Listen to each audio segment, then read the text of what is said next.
Pie, Surah Bara antara Kalteng.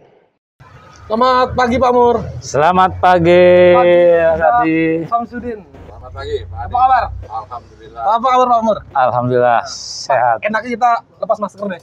Kan kita bertiga aja di sini. Boleh, boleh. Nah, lama gak bincang-bincang dengan Pak Samsudin sama Pak AKBP Murianto. Nah, Iya. Subdit Permas ya Pak ya. Jangan bilang babe. Jadi Pak Samsudin PD ya? Oh, lain pangkatnya sekarang berubah. Dulu apa namanya? Kelelawar. Saya urut jadi satu ya. Baru diurut dia tuh pelan-pelan diurut. Lurus jadi lurus dia. Lurus ya? Alhamdulillah. Alhamdulillah. Pak gimana Pak? Pekerjaan polisi ini berat Pak? Alhamdulillah ya. Menurut saya enggak juga ya. Berat rutin sudah pekerjaan rutin sudah kita udah kontrak dengan masuk polisi, tahu pekerjaan polisi dibilang ya di enjoy, kita masalah enjoy aja karena tugas-tugas polisi itu memang tugas kemasyarakatan. Jadi ibaratnya apa ya, ada rasa kemanusiaan di situ. Ada membantu manusia, ada juga selain dari income ya tentu saja. Dan memang asik tugas polisi kalinya. Ada apa happy, ada ya sedikit kadang sumpek ya. Tapi sumpek kalau kita juga lagi suasana sakit, tugas banyak tapi kita kondisi lagi apa? Lagi nggak fit. Aduh rasa menyesal nggak bisa ikut gitu. Kalau Pak Samsudin sendiri jadi polisi apa nih? Apa rasa bangga atau seperti apa? Atau mohon maaf nih, ada cewek pakai bajuan ini, pakai baju polisi. Mudah lah menaklukkan cewek kan. Biasanya seperti itu Pak, apalagi polisi-polisi yang muda nih kan seperti itu. Gimana Pak? Oke, Pak Mas Adi. Jadi menjadi seorang polisi ini, kalau saya mengatakan itu suatu berkah, ya suatu rahmat dari Tuhan Yang Maha Esa, Allah SWT. Karena menjadi seorang polisi kita bisa mengabdikan diri kepada masyarakat. Makanya tugas mulia polisi itu adalah melayani, mengayomi masyarakat sehingga masyarakat kita ini menjadi kondusif, menjadi aman dan tentram. Dan yang paling penting adalah tugas polisi ini sesuai dengan perintah agama, bahwa kita di agama, khusus agama Islam itu harus amar ma'ruf nahi mungkar gitu. Nah, disitulah udah ada hadisnya nih, bahaya. Jadi ustadz juga dong Pak nih kan. Pak, polisi. Jadi gini Pak, kadang itu polisi itu membuat kegiatan 1000 Pak, tapi hanya satu. Ada hal-hal yang apa namanya ya, oleh oknum ya, bahasnya oknum ya, oknum. Lalu yang 1000 dibangun itu hilang Pak. Nah, ini siapa yang harus jawab nih? Pak Mur atau Pak Samsudin? Baik, memang itulah antara tugas polisi tadi ya. Suka dan duka itu selalu ada dalam kehidupan. Tapi di kepolisian ini banyak sukanya daripada dukanya. Oh, banyak sukanya. Banyak sukanya. Nah, seperti yang tadi ada kemasalan sama apa, suatu berkah. Kemudian satu di antara 1000 gitu ya. Ya memang ada aja. Nah, kita individu ya, itu bukan institusi tapi individu. Tidak terlepas daripada karakter atau watak manusianya lagi. Kalau polisinya ada yang salah, bagus terus. Kadang wataknya manusianya itu yang kita nggak bisa kita jelaskan ya, karena karakter itu kadang ada membuat keliruan. Tapi dengan adanya polisi ibarat pepatah, panas tahun pupus oleh hujan 1 hari. Jadi kebaikan 1 tahun selama ini hancur oleh 1 perbuatan. Sebetulnya nggak fair juga kalau pandangan situ ya. Jadi kepolisian dengan adanya, kalau ada anggotanya yang membuat perbuatan menyimpang, baik itu di perbuatan, di perkataan, itu memang sudah ada aturan-aturannya mengatur. Di situ ada peraturan kepolisian dulu namanya peraturan militer ya, tapi sekarang peraturan kepolisian, tentang disiplin Polri. Ada sanksi-sanksi pidananya, ada sanksi disiplin. Tapi kita kalau perbuatan polisi itu ke disiplin, bentuk pelanggaran itu proses di internal sampai beberapa tahap. ada teguran tertulis sampai penindakan badan, mungkin melalui sidang-sidang sampai etika, sampai pemutusan hubungan kerja, ibaratnya PTDH. Oh, ada yang dipecat, Pak? Ada, tapi Tahun-tahun ini berapa, Pak? kita tidak bisa Oh, tidak bisa. data, Oh. tapi ada. Berarti fair, Pak, ya? Fair. Artinya- Dan itu kita terbuka, media pun bisa melihat. Oke, Jadi oke, bukan oke. berarti kita sembunyikan, kita tutupin, enggak. Kalau memang itu nggak bisa diperbaiki lagi dan sudah dengan berulang-ulang, mungkin sampai pemutusan tidak dengan hormat. Nah, itu. Kepada Pak Samsudin, ini gimana nih Pak? Biasanya itu kan saya bilang tadi 1000 nih kegiatan polisi. Satu aja yang membuat ulah oknum kita, lalu terjadi di netizen ini luar biasa. Mulutnya luar biasa, Pak. Netizen kita ini 62 katanya, Pak. Aduh, kalau sudah sumpah serapahnya tuh kalah ibu dan bapak kita kalau menyumpah. Ini gimana Pak itu, Pak? Ya, kalau kita kaitkan dengan media sosial, dengan netizen atau warganet, sebenarnya netizen warganet ini kita kelompokkan nih terkait akunnya ini ada 2 sebenarnya. Ada akun media sosial punya netizen ini adalah akun asli. Oh, akun asli. Mewakili pribadinya, tetapi ada juga akun media sosial netizen ini adalah akun fake. Akun fake ini memang diciptakan untuk kayaknya untuk membuat sesuatu kegaduhan di media sosial. Nah, itu.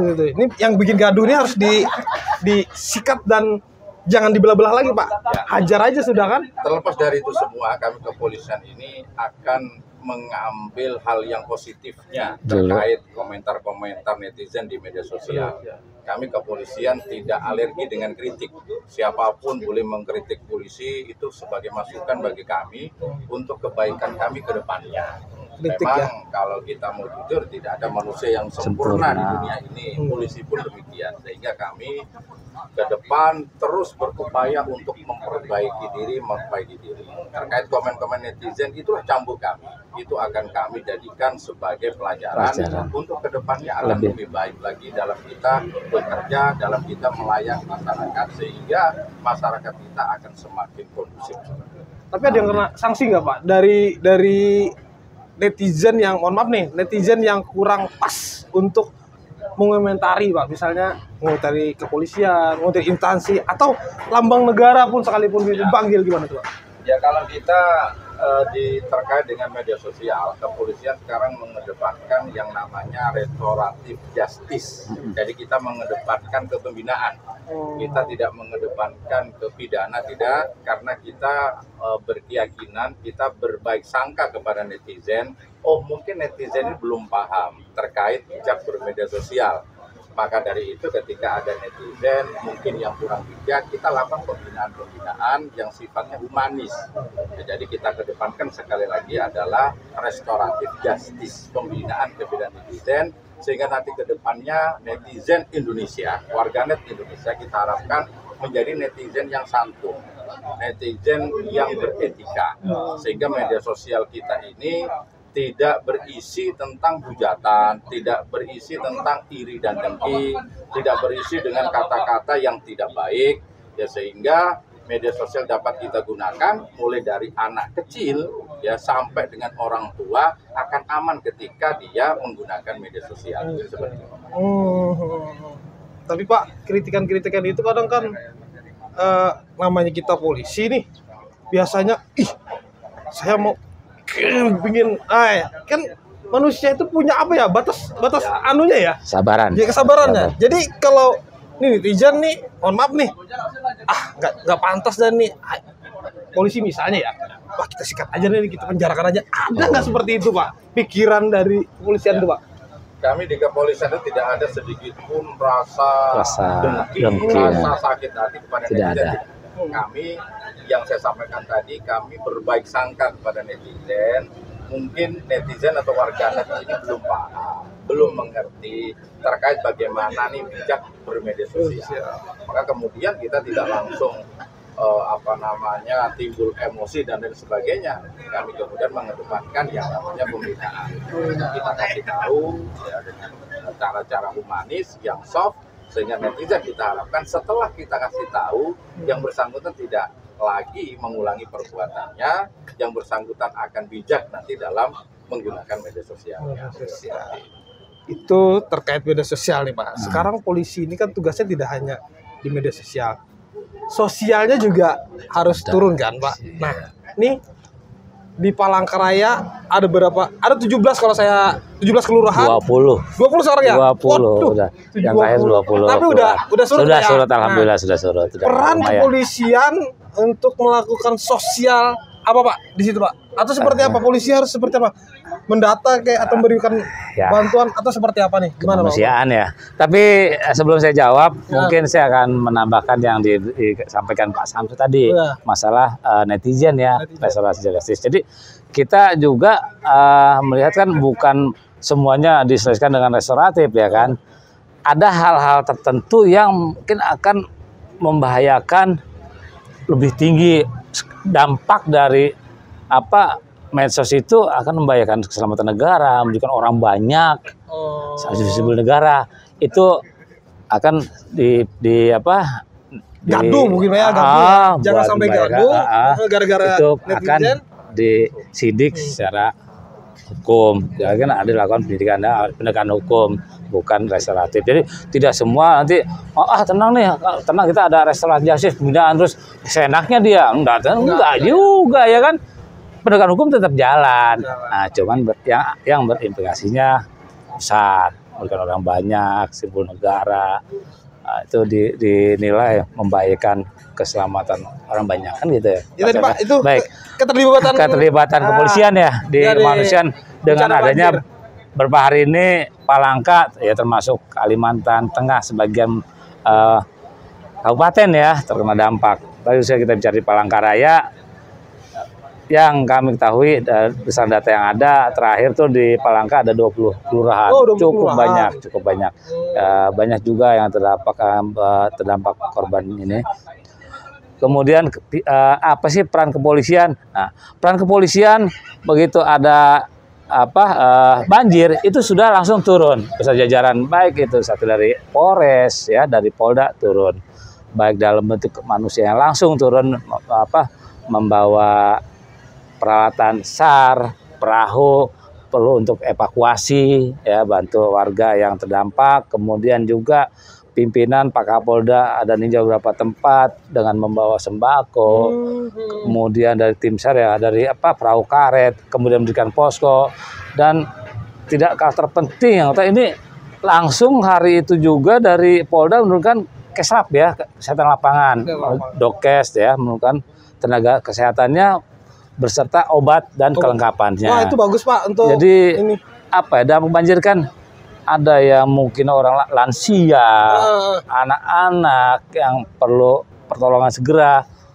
Jadi bukan hanya dia berupa posko orang kesehatan, tapi dia langsung on the spot. Jadi door to door, langsung lihat mengunjungi warga-warga yang terdampak yang masih yang tidak ikut mengungsi tapi dia masih ada di rumah, itu datangi ke jemput bola Pak ya bahasanya. Jemput bola on the spot juga dibantu di pengungsian dan memberikan sembako pada posko-posko. Kemudian juga di sini ada dapur lapangan yang Brimob kita taruh di beberapa titik, baik dari Brimob maupun dari PD. Jadi kita bersama dengan stakeholder, terutama TNI dan Pemda ya. Ada beberapa tempat kita dirikan dapur lapangan. Pak, pasca banjir seperti ini apakah ada jemput bola lagi Pak untuk memberikan kesehatan apa? Pasca ya. Biasanya muncul penyakit gatal atau apa itu? Memang Polri juga bekerja dengan TNI dan Dinas Kesehatan termasuk BPD ya. Itu tetap men-standby-kan personilnya, baik itu kesehatan, terutama kesehatan karena pasca banjir ya. Baik itu langsung menuju ke rumah masing-masing, kita patroli seperti tadi aja ada Dinas Kesehatan datang membawa perlengkapannya, selain juga melepas dari posko yang karena saat ini sudah baik yang surut, juga kita tetap mendata, mencari ke posko kalau ada yang perlu perawatan lebih lanjut. Kalau memang itu diberikan stadium mungkin lebih bisa dirawat dirujuk, kita rujuk. Tapi saat ini sementara masih belum. Jadi obat-obat yang disuplai masih obat yang ibaratnya masih biasa. Termasuk vitamin ya, vitamin ya untuk meningkatkan tubuh. Dan pasca banjir ataupun ada laporan nggak? Pasca banjir biasanya ada laporan pencurian ya, biasanya pencurian dan cari bang. Oh ya, itu kan kemarin ada sempat patroli kemarin ya. Mungkin aman dan kondisinya seperti apa nih? sampai saat ini masih belum termonitor ya Pak Sam ya. Belum ya. Aman terkendali berarti Pak ya. Ya, jadi mungkin gini, Mas Adi, jadi ketika terjadi suatu bencana itu kita secara umum dulu. Sekarang contohnya yang lagi kita alami bencana banjir di wilayah kita. Ini polisi ini akan selalu hadir di tengah-tengah masyarakat. Ya. Tentu kehadiran polisi ini ada berbagai macam tahapnya. Contoh kalau ketika banjir ini, hal yang dilakukan polisi adalah menyelamatkan warga dulu. Oh, itu yang utamanya dulu ya. Banjir, polisi akan hadir di tengah masyarakat untuk menyelamatkan warga dalam bentuk melakukan evakuasi dan lain sebagainya. Kemudian yang berikutnya yang dikatakan Pak Ahmad tadi betul, ada ya karena dampak banjir, kemudian masyarakat kesulitan ekonomi. Kemudian polisi melakukan bantuan sosial. Dampak banjir berikutnya masyarakat akan mengalami gangguan kesehatan. Kemudian polisi hadir dengan petugas kesehatannya melakukan pengobatan gratis dan lain sebagainya. Kemudian dampak banjir berikutnya bagi anak-anak. Ya, anak-anak pasti akan mengalami trauma, beban psikologis. Sehingga polisi hadir lagi di situ dengan yang sekarang kita lakukan trauma healing ya. Mengerahkan tim Polwan melakukan apa namanya trauma healing kepada anak-anak. Jadi ini dilakukan secara simultan, dilakukan secara kebersamaan. Kita juga bekerjasama betul Pak Mur tadi dengan kawan-kawan TNI, kawan-kawan dari Dinas Kesehatan dan BPBD untuk ya menanggulangi, untuk menyelesaikan, untuk mencari solusi bagaimana banjir ini segera selesai, bagaimana masyarakat yang terdampak banjir ini akan kita carikan solusi terbaiknya, termasuk anak-anak dengan melakukan trauma healing, ya, dan juga melakukan pendidikan, ya karena nggak bisa sekolah, kawan-kawan Polwan ini di samping melakukan trauma healing juga melakukan pengajaran-pengajaran secukupnya, misalkan belajar membaca dan lain sebagainya, sehingga kita harapkan banjir ini ya ke depannya dapat kita cegah dan masyarakat yang terdampak banjir dapat kembali ke rumahnya dalam keadaan yang baik-baik saja dan situasi aman dan kondusif. Yang terkait tadi masalah kemalingan dan sebagainya, ini juga kita lakukan ketika terjadi banjir, kita tidak posko seperti ini, termasuk yang tim-tim Sabara, dia melakukan patroli ke rumah-rumah yang terendam banjir. Salah satu gunanya adalah untuk mencegah terjadinya kriminalitas, seperti mungkin ada barang yang diambil oleh orang yang bertanggung jawab. Jadi polisi hadir di tempat pengungsian, juga hadir di tempat rumah-rumah yang terendam banjir seperti ini. Kalau untuk apa namanya penyakit-penyakit yang bermunculan ini Pak, biasanya apa sih Pak yang muncul selain gatal apa sih Pak? Ya. Ini ya. Kalau penyakit-penyakit banjir ini kan penyakit-penyakit yang biasanya disebabkan oleh air. Ya kayak kutu air, penyakit kulit dan lain sebagainya. Di masa pandemi ini pun kita juga menerapkan protokol kesehatan. Nah ini paling penting nih. Masyarakat yang ada di pengungsian juga kita imbau untuk tetap ya memakai masker, menjaga jarak, mematuhi protokol kesehatan sehingga tidak saja penyakit yang sejenis kulit tadi itu, yang penyakit COVID pun dapat kita cegah dengan baik dengan kita selalu menerapkan protokol kesehatan. Mungkin seperti ini. Pak, ini kan personil nih ratusan nih diturunkan bikin posko juga nih. Sampai kapan posko ini Pak? Saya juga bingung kan. Maksudnya kawan-kawan itu yang dinas bagaimana Pak? Apakah bergantian atau seperti apa? Tentunya kan mereka punya anak dan istri atau seperti apa. Nah, ini kepolisian lagi-lagi hampir semua kegiatan sosial ataupun kegiatan apa dari masyarakat itu polisi selalu ada gitu. Ini gimana membagi waktu seorang polisi untuk di rumah juga ada gitu Pak? Nah, itu gimana? Ya, Kalau terkait kemudian waktu, ini terkait manajemen. Manajemen kita bagaimana mengerahkan anggota di lapangan. Yang barang tentu kita juga harus menjaga kondisi. Sehingga yang bertugas di lapangan ini kita bagi tiap shift. Gitu. Kalau mungkin 24 jam dia bekerja di lapangan, kemudian kita kasih kesempatan untuk istirahat. Berganti dengan petugas yang berikutnya. Dari 24 jam tadi? Ya, jadi nanti pergantiannya itu bisa 24 jam, bisa juga 12 jam. Tergantung nanti situasi dan kondisinya di lapangan. Sehingga pembagian tugas ini fleksibel. Pak, informasi-informasi via WA, via medsos, itu waktu banjir membantu nggak Pak? Sangat membantu nggak dari masyarakat? Kami terisolir, ini, biasanya langsung masuk nih. Gimana Pak Amr? Oke, saya sana lebih enak. Baik, medsos, saya lihat medsos ya, terutama WA mengenai informasi keadaan, data update ya banjir, memang sangat membantu. Ya. Karena di grup itu ada beberapa komunitas ya di medsos itu yang selalu memberikan informasi.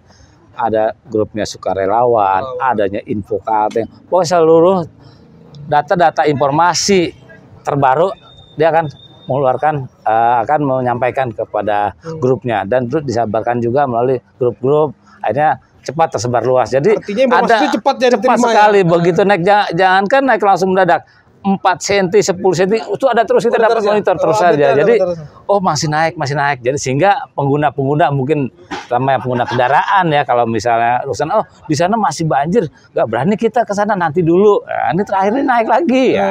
Jadi sangat terbantu. Selain juga petugas polisian dan stakeholder menjaga lokasi-lokasi titik banjir. Nah, tapi melalui medsos juga sangat membantu itu ya. Ya, mungkin saya tambahkan Mas Adi. Sambil diminum Pak kopi. Boleh. Ini nggak diminum kan nggak? Iya, asik ini. Jadi saya tambahkan terkait informasi ya, informasi khususnya di media sosial. Betul yang dikatakan oleh Pak Amr tadi, itu sangat membantu. Salah satu fungsinya informasi ini, kita melakukan kecepatan memberikan informasi. Yang fungsinya gunanya adalah untuk menangkal hoax. Kalau kita ini lambat memberikan informasi, maka hoax ini akan mempunyai kesempatan untuk muncul. Contoh, yang kita lakukan kecepatan informasi terkait di Katingan yang jalan putus. Di Bukit Rawi yang terendam banjir, yang di Tumbang Nusa yang juga banjir. Itu kita lakukan kecepatan informasi dengan rekan-rekan yang di lapangan di wilayah masing-masing, mengupdate, memberikan informasi melalui video yang biasa kita viralkan itu, bahwa keadaan banjir ini bisa dilalui atau tidak lalui, itu disampaikan di sana.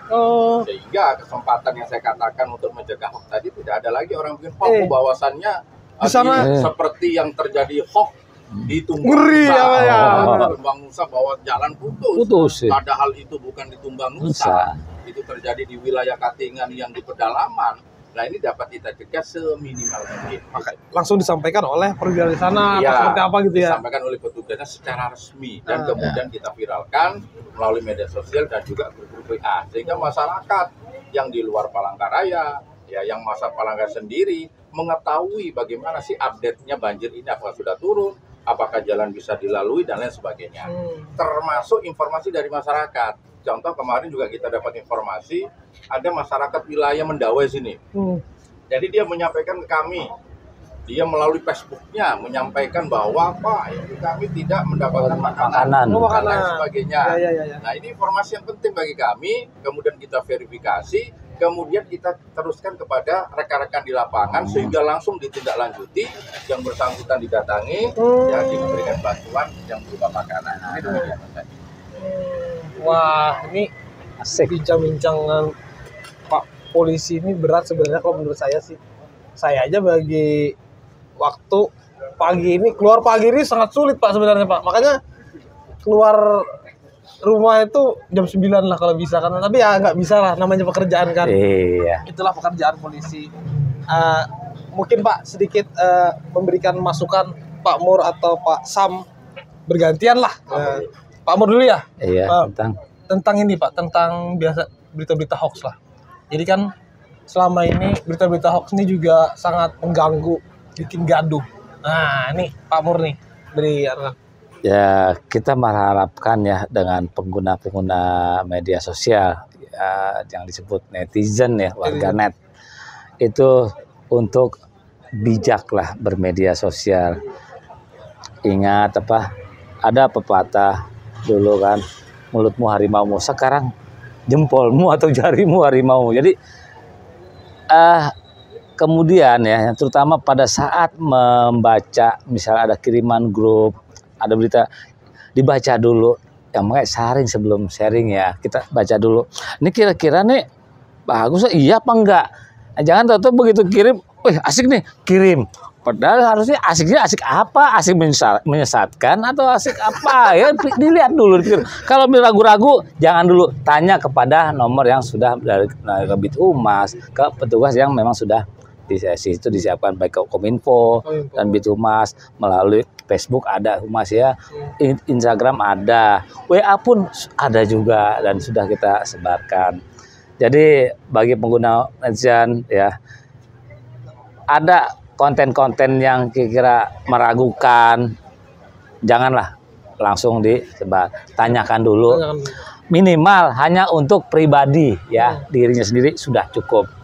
Jangan disebar, kecuali itu memang sahih dasarnya. Kemudian juga ada berita-berita atau misalnya kejadian, jangan main asal foto lalu narasinya kadang tidak sesuai.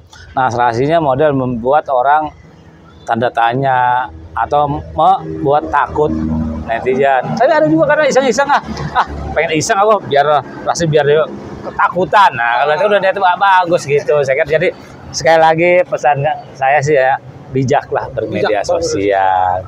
Mungkin Pak Sam dari yang Pak Sam, supaya Kalteng tidak gaduh. Kadang kan ada buzzer yang tidak tidak seirama dengan pemerintah. Jadi mudah membuat gaduh. Tolong disampaikan kepada masyarakat Kalteng ini supaya kegaduhan di tempat kita, baiknya di media sosial ataupun informasi banjir. Sekarang kan udah nggak banjir lagi nih. Tiba-tiba ada informasi yang banjir padahal tidak ada. Nah, sanksinya sekaligus apa? Jangan bilang gaduh gaduh konotasi nanti banyak. Ganggu lah kan gitu ya kan.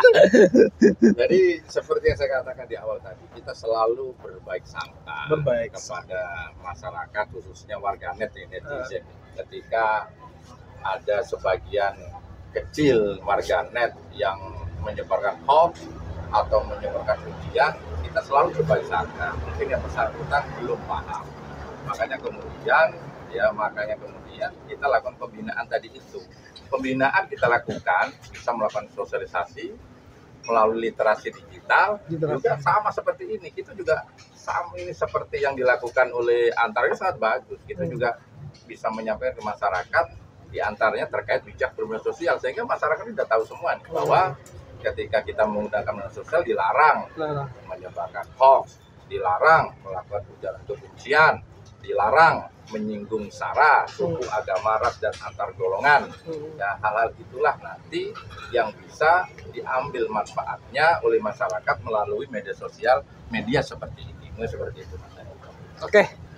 Terima kasih Pak Mur, Pak Sam, atas waktunya yang diberikan kepada Antara, khususnya di program Bara Antara Kalteng, Pak. Nah, Bara Antara Kalteng. Bara Antara Kalteng. Nah, oke. Kawal Bara Antara Kalteng sampai di sini dulu. Nanti kita ketemu lagi dengan mereka berdua ini yang memiliki bahasanya masalah digital, masalah apalah. Jadi kalau berurusan dengan medsos, mereka ini yang piawai. Kalau mau mencari informasi yang benar atau tidak benar, jangan di-share dulu. Nih, kalau bisa tanyakan kepada mereka berdua. Oke? Assalamualaikum. Tuh Surah Bara Antara Kalteng.